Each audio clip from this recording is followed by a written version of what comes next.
Have you ever felt like someone was controlling you, without ever raising their voice? Is there someone in your life who helps, but leaves you feeling smaller every day?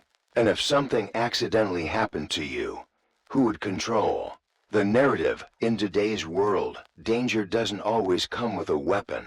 It smiles, it offers help, it earns your trust, and then quietly takes everything that protects you. This video isn't about fear, it's about clarity, because recognizing the subtle signs of manipulation, emotional isolation, and power games might not just protect your peace, it could save your life. You'll learn 8 critical signs, from emotional predators and financial controllers, to the ones who quietly rewrite your reality and build accidents that don't look like crimes. Protecting yourself isn't selfish, it's survival. Awareness isn't paranoia, it's wisdom. If any part of this feels familiar, subscribe now, not just to finish this video, but to join a growing community grounded in Stoic thinking, personal freedom, and the kind of truth that gives you back your power. Because the more you see clearly, the harder it is for anyone to ever take that clarity from you again. You know, not all dangers announce themselves with a raised voice. Sometimes, the ones we should be most careful of are the ones who whisper gently, cook us dinner, call us darling, and tell us we'd be lost without them. Have you ever been loved so intensely you began to feel smaller inside it? If you have, you're not alone. I want to tell you about a man named Robert, 63 years old, widowed, quiet, the kind of man who brings his own mug to the diner because the coffee just tastes better. That way, after losing his wife, Robert found himself in a haze of loneliness, the days long, the house empty, the nights echoing to loud dot. And then came Jenna. She was younger, vibrant, always smiling. She brought light into the room, helped Robert with grocery shopping, organized his medications, even baked on Sundays. She said she understood his pain, and for a while, he believed maybe the universe had given him a second chance. But something didn't sit right. Little by little, Jenna started discouraging him from seeing old friends. She'd say things like, "They only show up when they need something, Rob. I'm the only one who's really here for you." She spoke of his adult children like they were distant strangers. "They don't really check in, do they?" she'd ask. And then, there was the dependency. She'd refill his meds, balance his checkbook, even hold onto his phone to keep it from being a distraction. Robert, once a proud, independent man, began to ask permission before leaving the house. By the time his daughter noticed, he hadn't been outside alone in months. This isn't love. This is a cage lined with affection. Emotional manipulators don't need to yell. They don't need to hit. All they need is your pain and your longing for connection. That's where they build their nest. In psychology, this behavior is known as coercive control. It's subtle, and that's what makes it so dangerous. They isolate you, not with locks and chains, but with guilt and concern. They don't take your freedom. They convince you to hand it over, piece by piece. The Stoics, centuries ago, warned of this very dynamic, not in the language of psychology, but in the wisdom of clarity. Seneca once wrote, "A man who suffers before it is necessary suffers more than is necessary." And that's what emotional manipulation does. It makes you suffer in advance, suffer for disappointing someone, suffer for being too independent, suffer for not needing them. But here's the hard truth. Anyone who makes you feel guilty for reclaiming your own voice was never offering you love. They were offering you ownership, dressed up as devotion. Let me ask you something personal. Have you ever apologized just to avoid conflict, even when you weren't wrong? Have you ever thought, maybe it's just easier to go along with what they want? That's not peace, that's survival, and you deserve more than that. In my years working with people, especially those over 50, I've seen this pattern so many times. A caregiver who becomes possessive, a partner who slowly rewrites your story, a friend who only wants the best for you, as long as it's their version of best. But you see, the most dangerous manipulators don't scream, they whisper, and those whispers, over time, become your inner voice, the one that questions your memory, your strength, your right to choose. So how do we protect ourselves? It begins with noticing the shift, when care begins to feel like control, when love starts sounding like leverage. Ask yourself, has my world gotten smaller since they entered it? Do I second-guess my thoughts more often? Am I free to make decisions without their approval, or does their reaction shape every move I make? These questions are not signs of distrust, they're signs of clarity. The Stoics didn't teach us to be cold. They taught us to be conscious. Epictetus said, "Freedom is the only worthy goal in life. It is won by disregarding things that lie beyond our control. And one of those things is how others perceive our boundaries. You cannot control their reaction, but you can choose your limit." Robert eventually found his way out, not by confrontation, but by clarity. With help from his daughter, he quietly re-established contact with his old friends. He created space. He reclaimed time. He began asking questions again. And the moment Jenna realized she could no longer control the narrative, she disappeared. That's the thing about emotional manipulators. They're not there for your joy. They're there for your weakness. And when you stop giving it to them, they vanish. So if you're watching this and you feel a little knot in your chest, if a name popped into your head while I spoke, please, don't ignore that instinct. It's not paranoia. It's wisdom. It's survival. You don't owe anyone your silence. You don't owe anyone your isolation. And you certainly don't owe anyone the version of you that forgets how to live for yourself. Love should feel like sunlight, not surveillance. And the greatest act of courage is to say, "This is not the kind of love I accept anymore." Here, we explore not just how to see clearly, but how to live with clarity, with the kind of self-respect that no one else can rewrite. You deserve more than comfort inside a cage. You deserve freedom, rooted in truth, and protected by boundaries. Let's walk that journey together. I want you to imagine this. You're in a quieter chapter of life. After years of hard work, loss, and resilience, you've carved out some peace. It's not perfect, but it's yours. A small home, a little savings, a few loved ones who check in from time to time. Then someone comes along, and they say they want to help. They're not asking for anything, at least not at first. They just want to make your life easier, pay the bills, pick up your prescriptions, help you navigate a few forms. They say things like, "Why don't you just add me to the account? In case something happens, give me the login so I can check it for you." Have you ever heard words like that before? A man named Daniel, 71, once told me about his nephew, Leo. When Daniel had a mild stroke, Leo was the first to show up. He stayed the night at the hospital. He brought him groceries, organized his appointments. Daniel was deeply grateful. Soon, Leo began handling more his emails, his bank, even suggesting they consolidate accounts to keep things simple. It sounded reasonable. Daniel agreed. But months later, his savings started to vanish, small amounts, quietly. And every time Daniel asked, Leo would smile, "Don't worry. I'm just managing things for you." By the time Daniel realized what was happening, Leo had transferred the deed of the house into his own name. This isn't a rare story. This is emotional embezzlement, a soft takeover, wrapped in good intentions. In psychology, it's called covert financial control. They don't steal, they're invited in. They gain your trust, and then they quietly take the wheel. The Stoics warned us of this long ago. Marcus Aurelius once said, "Do not lose yourself over anything that does not belong to your soul." And here's the paradox. Your house, your money, your name, they are yours. But if someone else controls them, you no longer truly own them. Ownership isn't just about having your name on the paper. It's about having the power to choose. The resource controller doesn't rush. They don't demand. They build a narrative of reliability, of being the only one you can count on.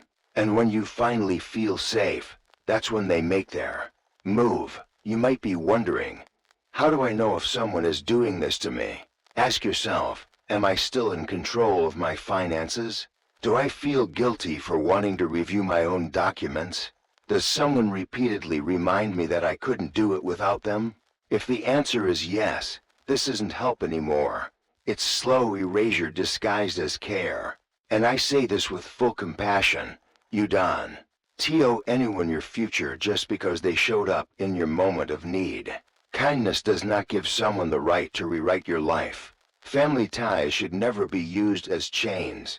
Epictetus, the Stoic philosopher, taught us freedom is the only worthy goal in life. It is won by disregarding things that lie beyond our control. That includes letting go of guilt for wanting your independence.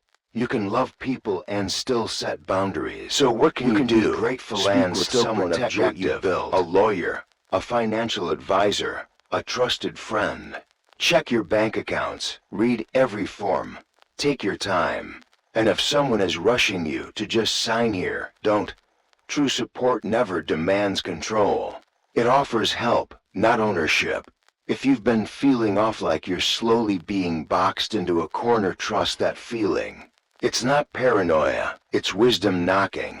You've earned the right to live on your own terms. This video isn't to scare you, it's to remind you. What you built with care deserves to be protected with clarity. And you are not ungrateful for wanting to guard your legacy. If this message resonated with you, we explore practical life wisdom rooted in Stoic thought, emotional clarity, and everyday courage. Your peace of mind and your story deserve that. Because what matters most isn't just what you own, it's who you become while owning it. Let me ask you something. Have you ever felt like saying no would make you a terrible person? Not because you were wrong, not because you didn't care, but because someone made you feel like you owed them. You didn't ask for the favor. You didn't expect the help. But now suddenly, your life doesn't quite feel like your own anymore. This, my friend, is what I call the guilt anchor. And it's one of the most silent, but powerful tools of emotional control. There's a story I once heard from a woman named Linda, a retired teacher in her 60s. When her husband passed away, a neighbor named Tom stepped in, helped with groceries, shoveled snow, drove her to doctor's appointments. She was grateful, deeply. But soon, Tom started to expect things in return. Subtle at first, asking her to watch his dog, lend him small money. Then larger asks, pressuring her to co-sign a loan. Let him use her address for mail. When she hesitated, he'd say things like, "After all I've done for you, this is how you treat me." Linda wasn't being unkind. She was being cornered. This isn't generosity. This is a transaction disguised as virtue. In psychology, this dynamic is known as reciprocity exploitation. It's when someone uses acts of kindness, not out of love, but as leverage, to create debt where there was never an agreement. It's like someone handing you a gift, and then slipping you the bill 6 months later. The Stoic philosopher Seneca once said, "A gift is pure only when given freely." What is demanded in return is no longer kindness, it is commerce. So ask yourself, have you ever been made to feel guilty for reclaiming your time, for putting up a boundary, even with someone who once helped you? Guilt is not always proof that you've done something wrong. Sometimes, it's a signal that someone else is trying to control the narrative. People who use this tactic often do so in quiet, almost poetic ways. They'll remind you of your debt not through shouting, but with disappointed sighs, long pauses, or public praise that doubles as pressure. "You know, I'm always there for her. He'd be lost without me. I gave up a lot to help them. And it works, because most good people don't want to seem ungrateful. But here's what I need you to remember. Gratitude should never feel like a prison. Stoicism teaches us to give with open hands, and to receive without surrendering our integrity. Just because someone helped you doesn't mean they own your decisions. And just because they sacrificed something doesn't mean you owe them your peace. Your time, your trust, your choices are not things to be auctioned off in the name of payback. So how do you recognize the guilt anchor? You'll feel it in your hesitation, in the way you shrink when saying no, in the discomfort of speaking your truth because you're afraid it might cost you something. That's not connection, that's quiet coercion. You can still be kind without being controlled. You can be thankful without being tethered. And the moment you start to feel like owing has replaced honoring, that's your signal to pause, reflect, and step back. You see, real love doesn't need receipts. It doesn't tally favors. It doesn't manipulate with guilt. It simply gives and lets go. So if someone is building chains from the kindness they offered you, you're allowed to break them, not out of cruelty, but out of clarity. Because your life is not a debt to be paid. It is a path to be walked, freely, fully, and without obligation to anyone's unspoken terms. Join our growing community of people learning how to live with strength, compassion, and freedom, rooted in Stoic wisdom. You don't owe anyone your silence, but you do owe yourself your truth. Let that be the first step, back to your own voice. Let me ask you something. Have you ever looked up one day and realized you're no longer making the choices in your own life? Not because someone took that power from you with violence or force, but because, slowly, quietly, you handed it over. You see, control doesn't always arrive wearing chains. Sometimes it's dressed in concern. Sometimes it sounds like love. Sometimes it looks like help. But underneath, it's about power. And by the time you recognize it, you're already living inside someone else's version of your life. I want to share a story with you. A man named David, a 68-year-old retired engineer, lived a quiet life after his wife passed. His nephew, Mark, started visiting more often, helping with errands, suggesting routines, organizing appointments. David was grateful, truly. But over time, Mark began making more decisions without asking. He changed David's doctor. He canceled visits from neighbors. He controlled the calendar, the groceries, even the thermostat. And whenever David pushed back, Mark would say, "I'm just trying to help. You know I care." That's how it happens. You stop arguing. You stop asking. You stop deciding. Not because you're weak, but because they made it feel easier to give up your say than to fight for it. This is what psychologists call gradual compliance. It's a slow erosion of autonomy, not through threats, but through a steady stream of "let me handle it for you." And over time, you begin to question your own instincts. You start believing you're incapable. You start relying on them, not just for help, but for permission. The Stoic philosopher Epictetus once said, "No man is free who is not master of himself." And yet, so many of us, especially as we age, trade that mastery for what we think is peace. But peace built on someone else's decisions, that's not peace. That's quiet control. Let me ask you again, have you slowly given up your voice to someone who said they knew better? Are your routines still yours? Your opinions still yours? Your plans truly your own? Because here's the truth. When control is disguised as care, you don't notice what's missing until it's gone. It's not always obvious. They don't shout. They don't demand. They just gently steer. At first, it's helpful. Then, it's routine. Then it's reality. And by the time you feel the discomfort, you can't remember when it changed. The solution? Awareness. Start with one small question. Do I still choose this? Or has it been chosen for me? If the answer is unclear, it's time to pause, reflect, and reassert your presence. You don't have to reclaim everything at once. You just have to start noticing. Notice when your ideas are dismissed. Notice when help becomes a habit you didn't agree to. Notice when love feels more like obedience than freedom. Remember this: support is empowering. Control is disempowering. One says, "I'm here if you need me." The other says, "You need me, or you'll fall apart." The Stoics believed that external order means nothing if the internal self is enslaved. So if someone has built their comfort on top of your silence, it's time to speak.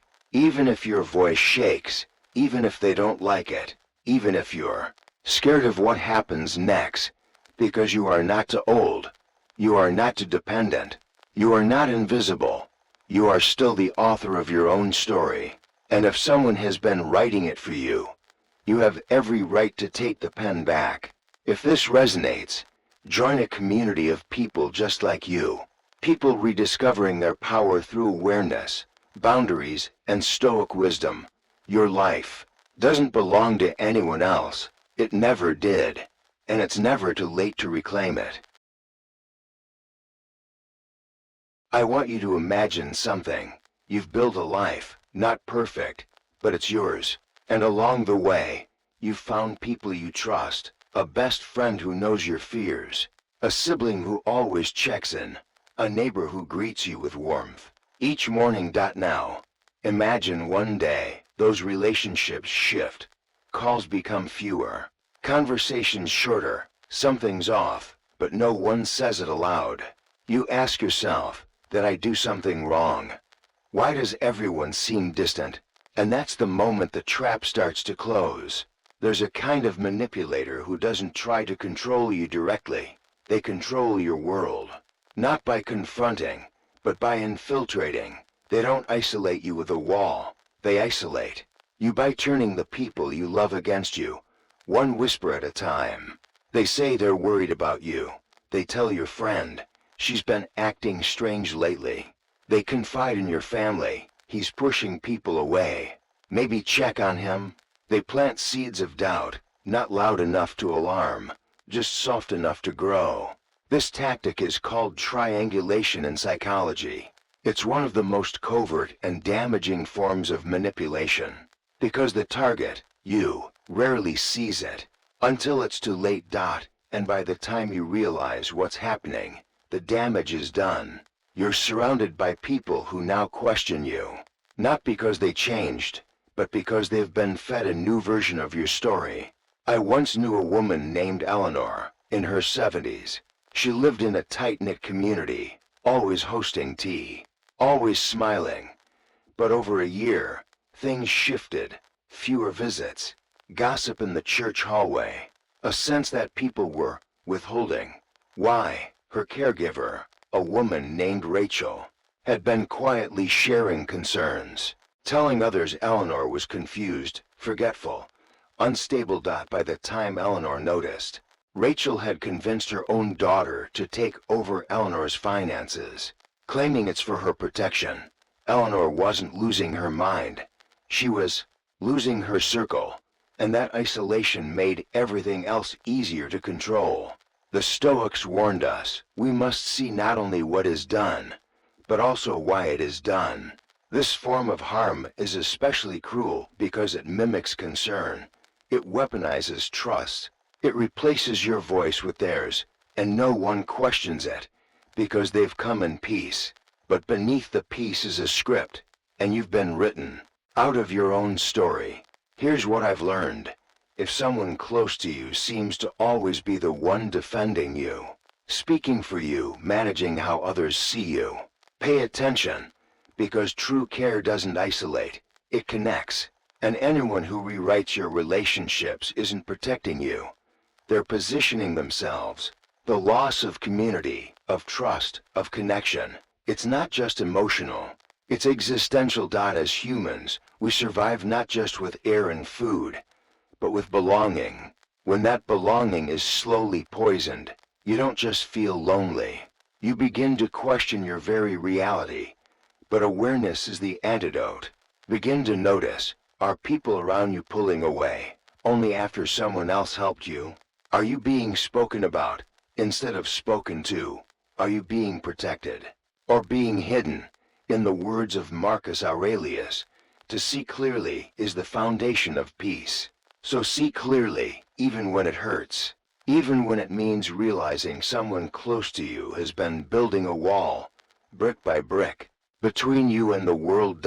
Because sometimes, it's not the enemy outside that destroys you, but the one who whispers behind your back with a smile. I want you to breathe in and imagine this. Your life looks normal.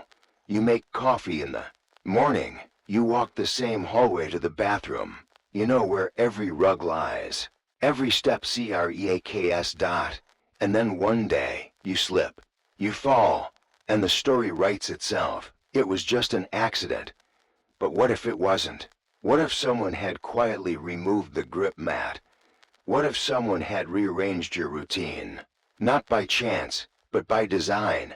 The most dangerous predator isn't loud. They're thoughtful, strategic, patient. They don't harm you in anger. They prepare for the moment when harm will look like fate.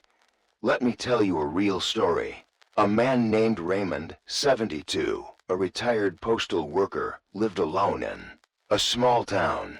After his wife passed, a young man from the community, Caleb, began showing up. At first, it felt like kindness.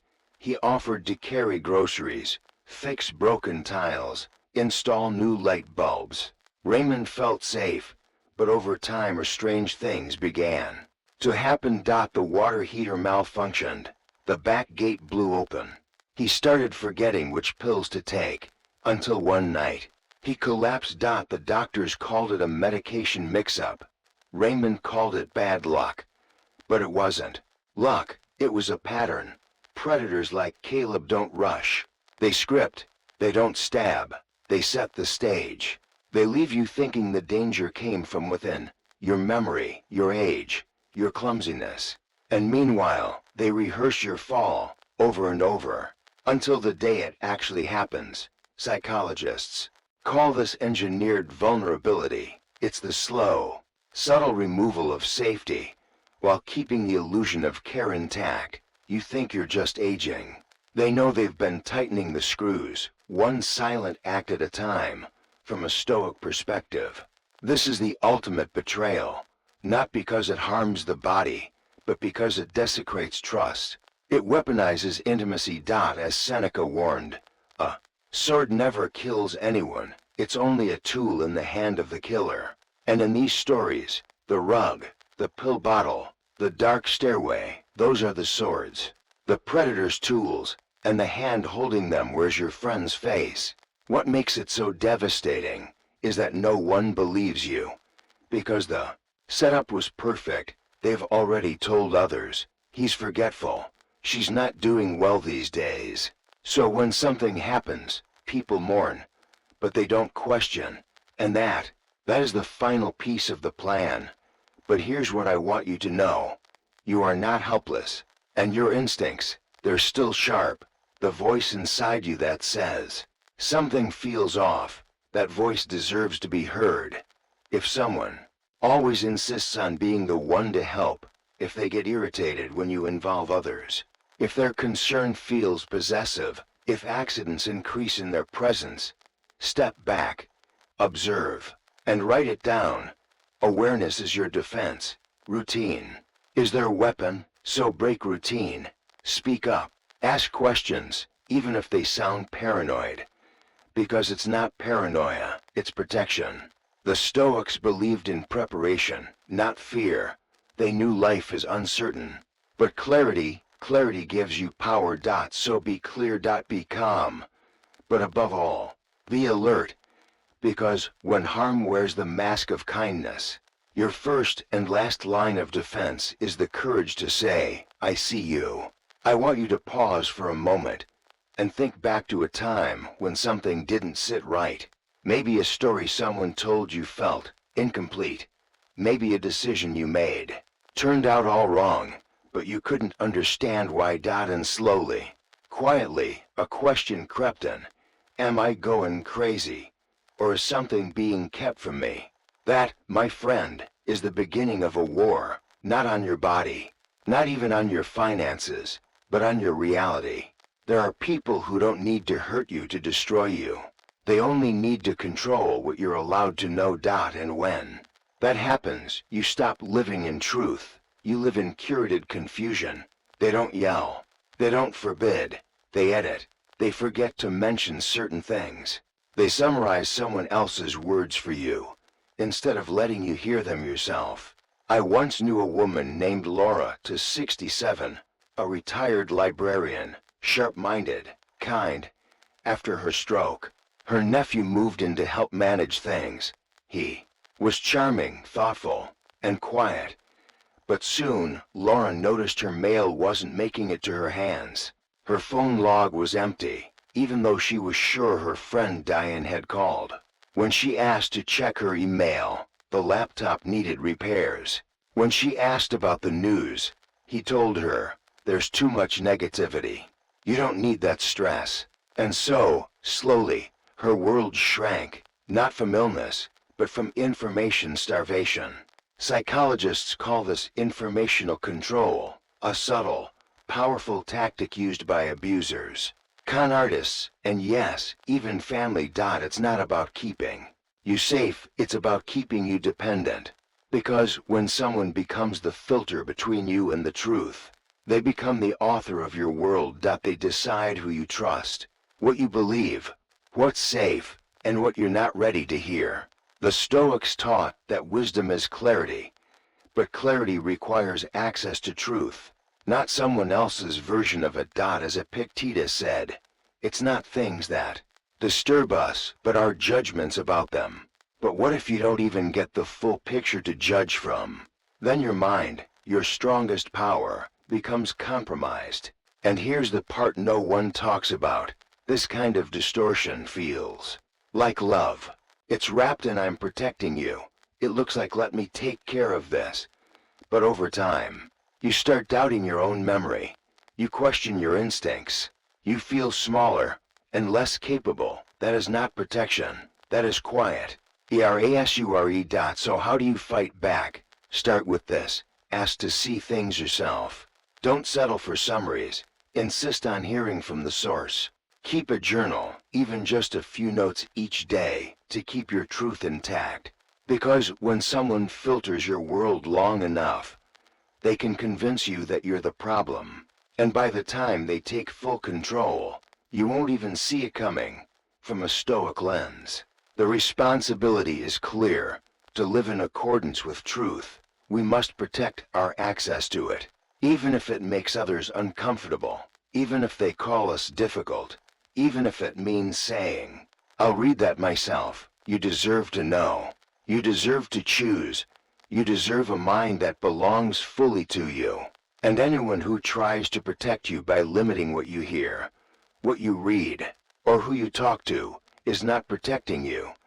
They are protecting their control. So when confusion,